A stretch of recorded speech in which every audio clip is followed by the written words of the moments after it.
Now we are opening the file on the hypersensitivity protocol. This is your competency number PA 9.2. We are doing a high yield board review on investigating injurious immune reactions, so let's get to it. Listen up. This is the mission brief. We are looking at an inside job.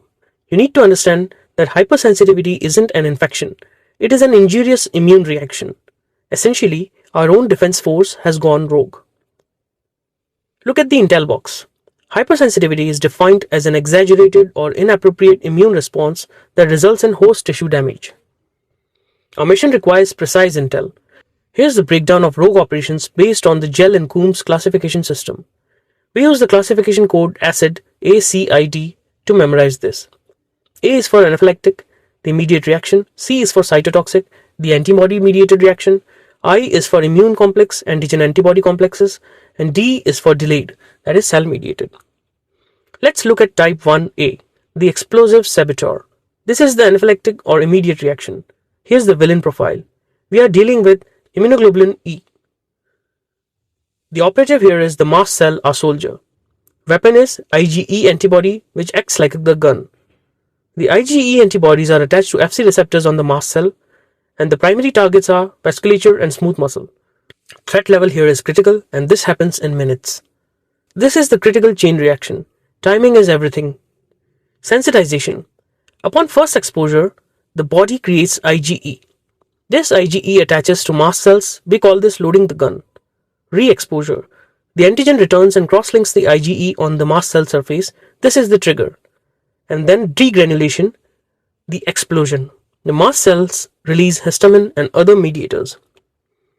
Here's the damage report.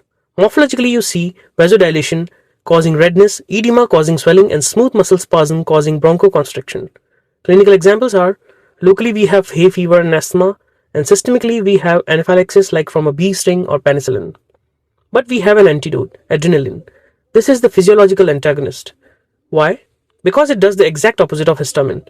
It causes vasoconstriction to raise BP and bronchodilation to open the airway. Moving to type 2C, the targeted assassin. This is cytotoxic or antibody mediated.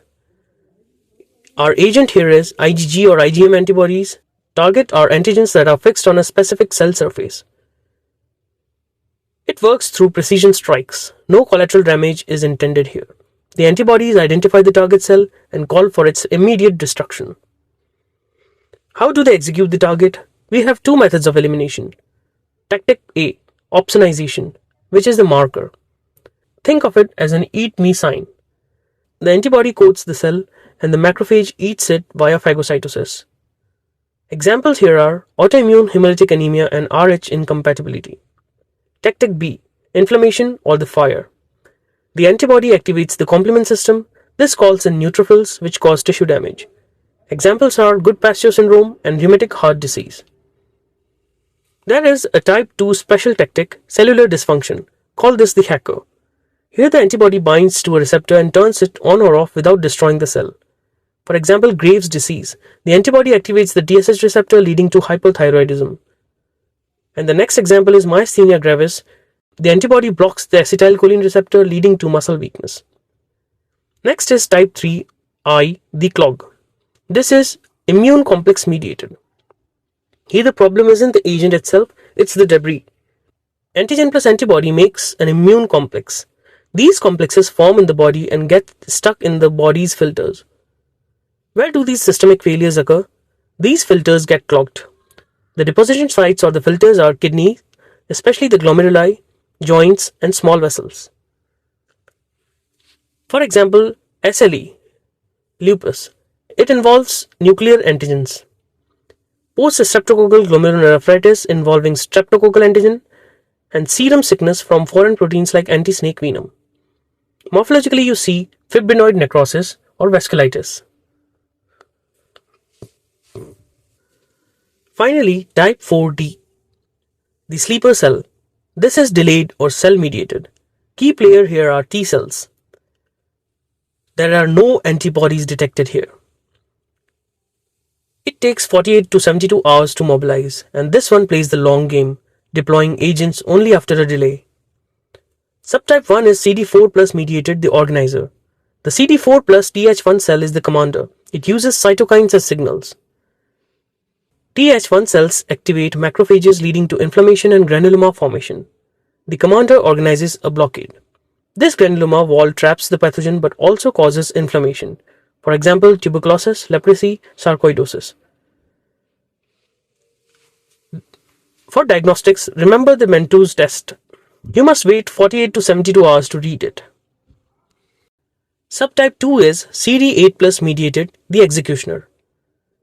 It causes direct T cell cytotoxicity, no mercy.